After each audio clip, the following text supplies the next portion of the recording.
Dawn of a New Year.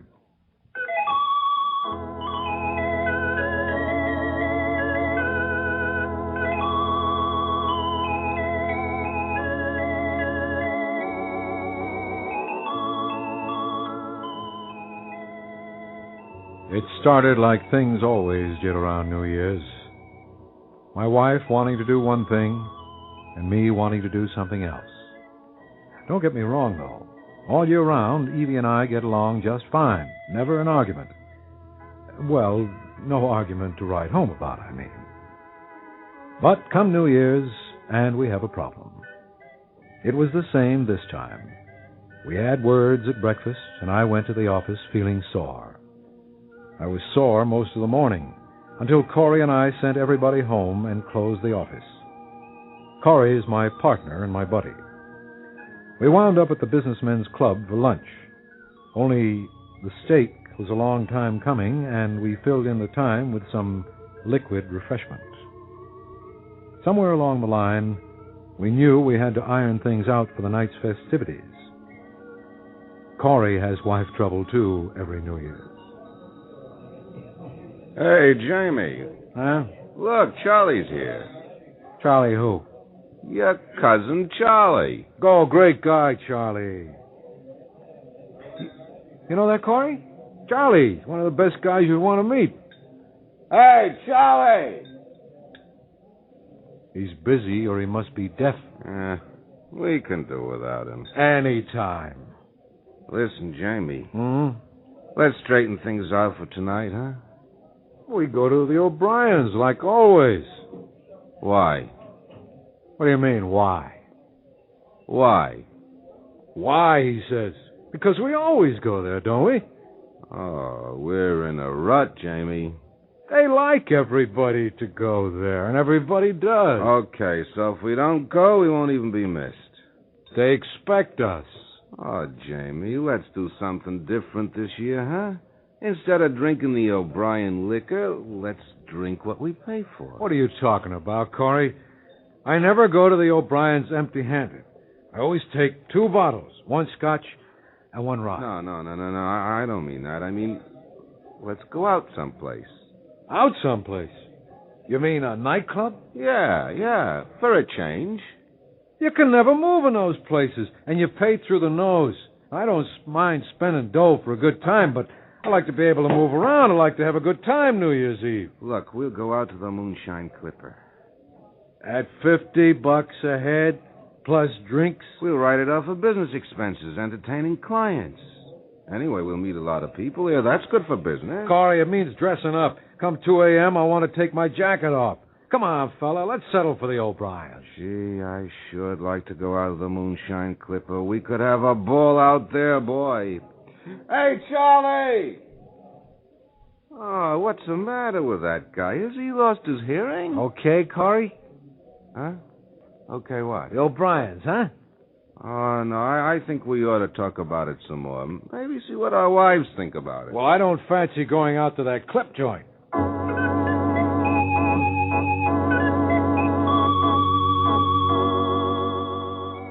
The Moonlight Clipper was anchored out in Smuggler's Bay off the Florida coast. It used to be one of the deep-sea-going luxury yachts. But some syndicate bought it and turned it into a fancy nightclub. A motor launch left every half hour to take you out to it. On New Year's Eve, the minimum was a cool $50 a head, plus drinks. The only thing they gave away was a paper hat. Tell you what, Jamie. Let me phone Liz, see what she says. You call Evie. Hey, Charlie's coming over. Oh, boy, he's feeling no pain. Hiya, Charlie. I thought I saw my cousin Jamie here. Sit down, Charlie, before you fall down. Huh? Happy New Year, fellas? Many of them, Charlie. You bet. Say, fellas, listen, I won't be seeing you tonight. How's that, Charlie? Well, it's like this. Peggy says she'll murder me unless I take her out somewhere tonight. She says we won't go to the O'Briens. You know what she says? She says I drink too much when I go there. So look, fellas, we'll have a little celebration now, The three of us.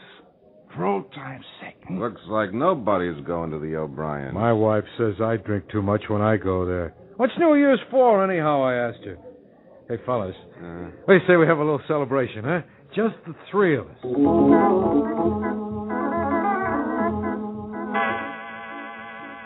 It was after 3 o'clock in the afternoon when I got home. Evie gave me one of her quiet looks. She was sitting in front of the Christmas tree, which was starting to look pretty sad. I just had a long-distance call from Mother. She said for me to wish you a Happy New Year. Oh, gee, I'm sorry I missed her call, Evie. I'm real sorry. How is she? She's fine. Well, that's great. I gotta sit down. It must have been quite a lunch. Well, you know how it is. Corey was there, and Charlie came, and you know how it is. Drink with this guy and that guy, and... Well, New Year's Eve only comes once a year. What are your plans for tonight, Jamie? My plans. Our plans, Evie. All right. Our plans. What have you decided we'll do? Well, we don't have to go to the O'Briens. We don't? Can't we be sued for not going? No, nobody's going to sue us. I thought going to the O'Briens was a must on New Year's Eve. No, there's no must about it. You know what we might do, though? We could go out to the Moonshine Clipper. Jamie, for once, for the first time since we've been married, couldn't we do something I'd like to do on New Year's Eve? Oh, come on, honey. Let's have a good time tonight, huh? Let's really live it up. You know, I almost cried when I got through talking to Mother just now. It sort of took me back to when I was a kid down home. You know what we used to do on New Year's Eve, Jamie? Yeah, I know. We used to go to church. Father John, our pastor, always held a holy hour on New Year's Eve. We prayed for forgiveness for the sins of the past year. We asked God to help us live up to our faith for the coming year. Yeah, sure, that's fine when you're a kid. I used to go there myself when I was a kid. Jamie, couldn't we go just this once?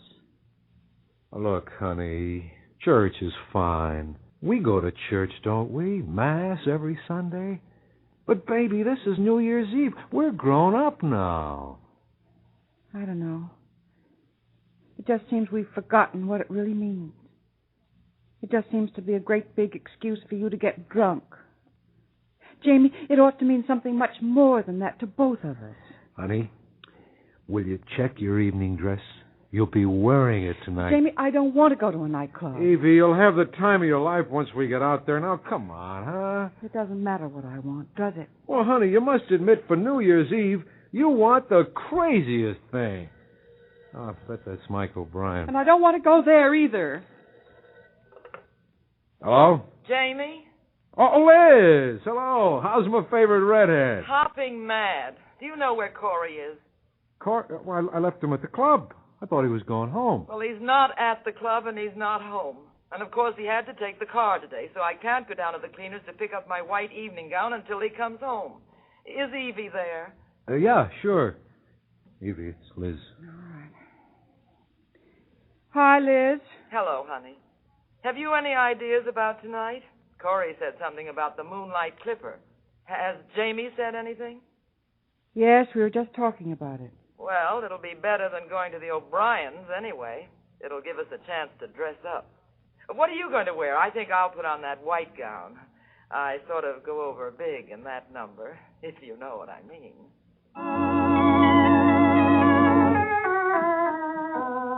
Looking back, I guess Evie was right. We had forgotten the real meaning of New Year's. Liz wanting to doll up like a movie siren in her white evening gown and cut a figure in a nightclub.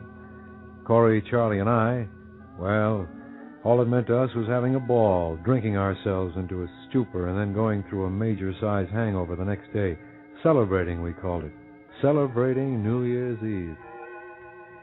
About the time Evie got through talking to Liz, the doorbell rang, and Charlie poured himself into our living room. Hey, Jamie. Huh? What? I lost my way. You got to drive me home. Charlie, you live on the next block. Oh.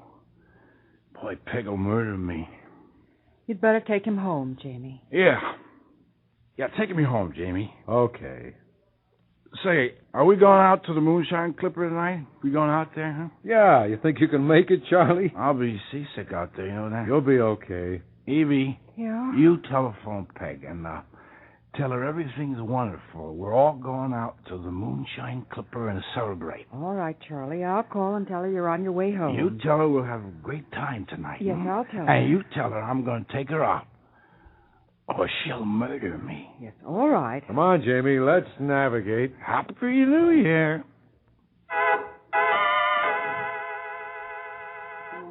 Happy New Year. Maybe it was for Charlie. Maybe he didn't know when it happened. I took him home. His wife, Peggy, knew we were all going out to the Moonshine Clipper that night, so she was happy. She didn't mind Charlie being drunk. After I put him into a chair in their living room, Peggy fixed a couple of quick drinks, one for me and one for herself. Charlie was sound asleep. I remember Peggy was wearing a blue housecoat. She looked pretty in it. Prettier than usual, I mean. I guess that's the way I'll always remember her, because I never saw her again. It's funny. Or maybe it isn't so funny. I mean the way you see someone you know one day, and then you never see him again. You never know what's just around the corner. You just never know. Wow, was Charlie in a state? I'll go and lie down for an hour. We're going out tonight. Yeah, you do that, honey. Get some rest. Evie, Yes? we'll have fun tonight, huh? I'll try. Oh, hello? Jamie, Yeah, Corey, where are you? I'm home. Oh, that's great. Liz thought you were lost. Yeah. Do me a favor, Jamie, huh? Sure. Will you get your car out and come over to my place? Well, yeah, what's wrong? Well, Liz has a white evening gown at the cleaners. We have to pick it up for her. Well, what's wrong with your car? Well, they're going to let me know. I had a slight accident coming home. But not a scratch on me, but oh, boy, you should see that car. I wrapped it around a mailbox. Oh, I'll be right over, fella. Corey smashed his car up. Is he hurt? No, he's lucky. Oh. Yeah, I have to go over there. Liz wants him to pick up her dress from the cleaners. I'll go. What for? You go and rest. Do you think I could rest? Jamie, you're in no condition to drive the car. Oh, what are you talking about? I'm as sober as you are. Jamie, I'll have my way about this one thing. I will go. And you sleep for a couple of hours. Okay. Okay, honey. I guess you're right.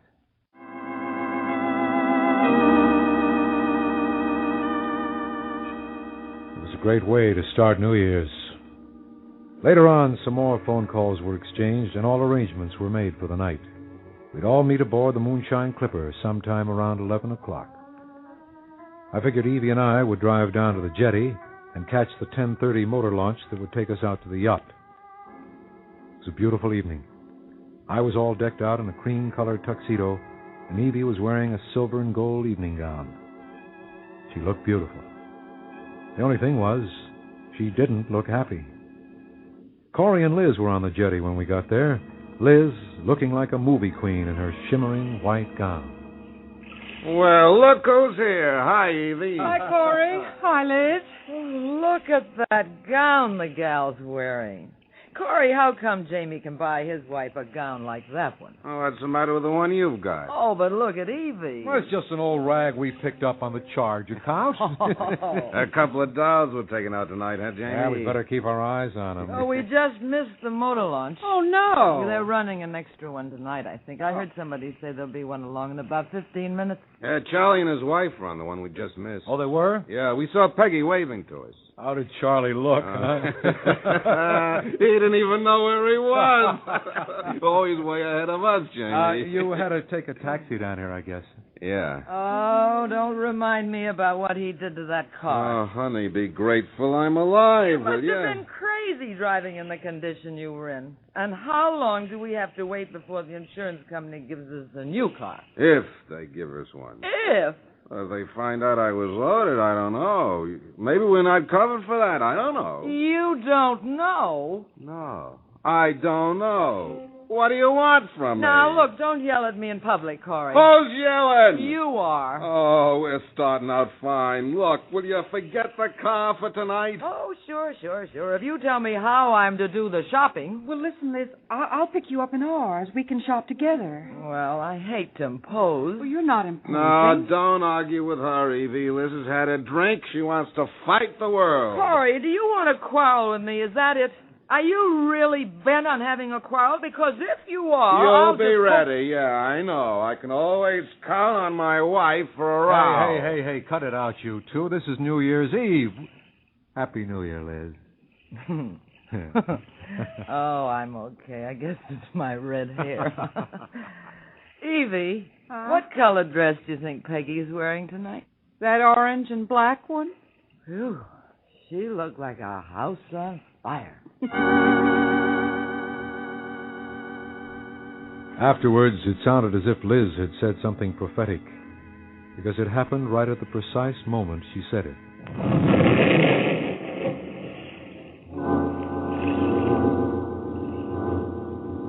A sharp, blinding flash, a muffled explosion. We saw it happening and couldn't believe what we saw.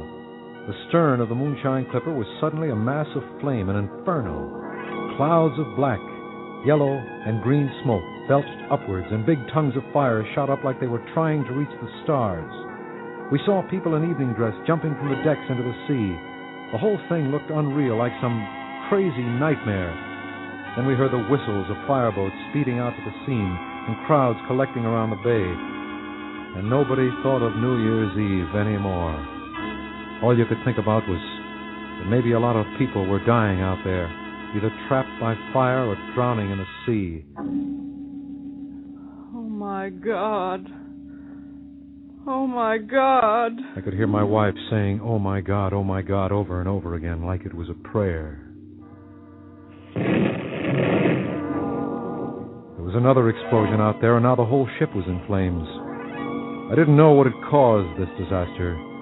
The cause didn't seem to matter very much just then.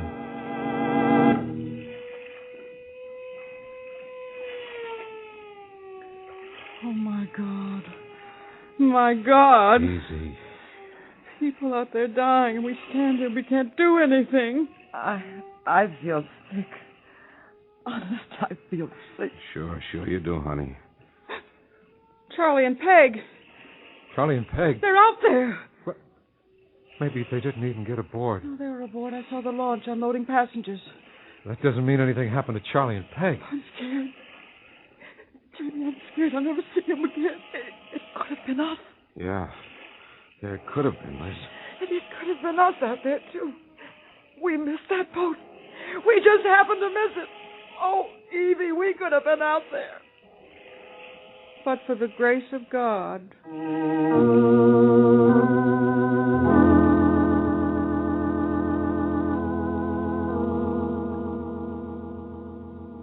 But for the grace of God.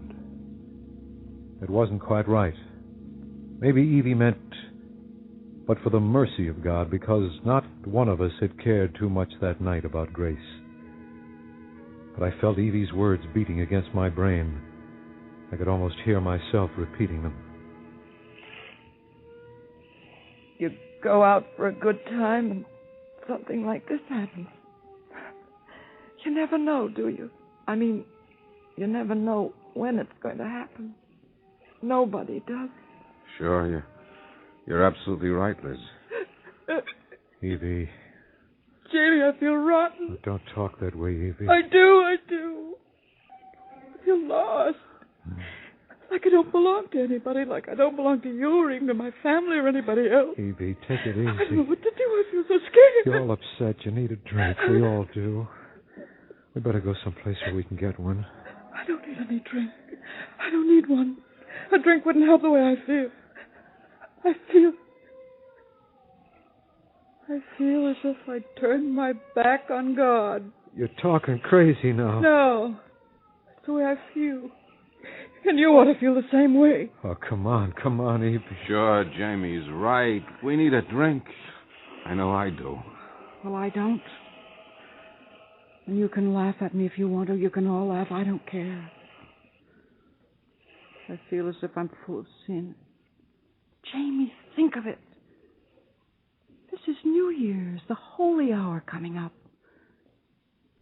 And people like us, what do? We go out drinking, doing all kinds of other things. We never think about the real meaning of New Year's Eve. A time to take stock of the past year. A time to prepare for the holy day tomorrow.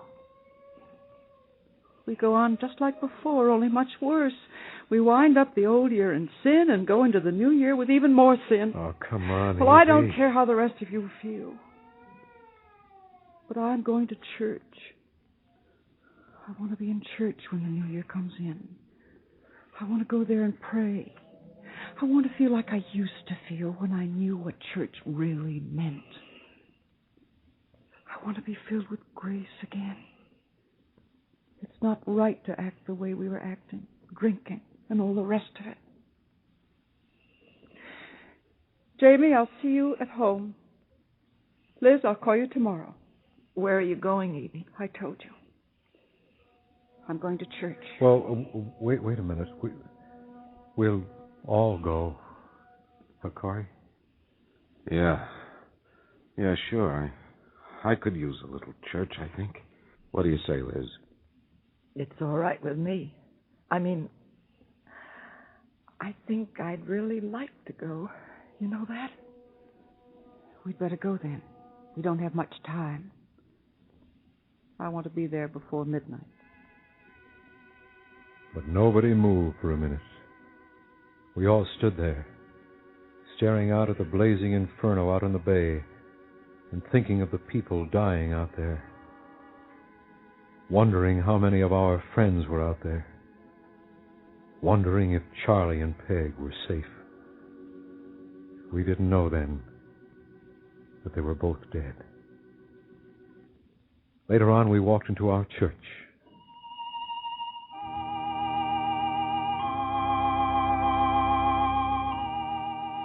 The church was filled. A good third of the people wore evening clothes like we did. It was easy to figure that these people had started out to have a big time the way we had, only now they'd changed their minds. It's an odd thing, the way we suddenly start thinking of the church and what it means when we're face to face with some disaster. And all I could think about was that Evie and I were alive, and that we knew enough to be there in church, and that we were grateful for our blessings, and grateful that we'd have a chance to think more about the meaning of the holy days all through the new year.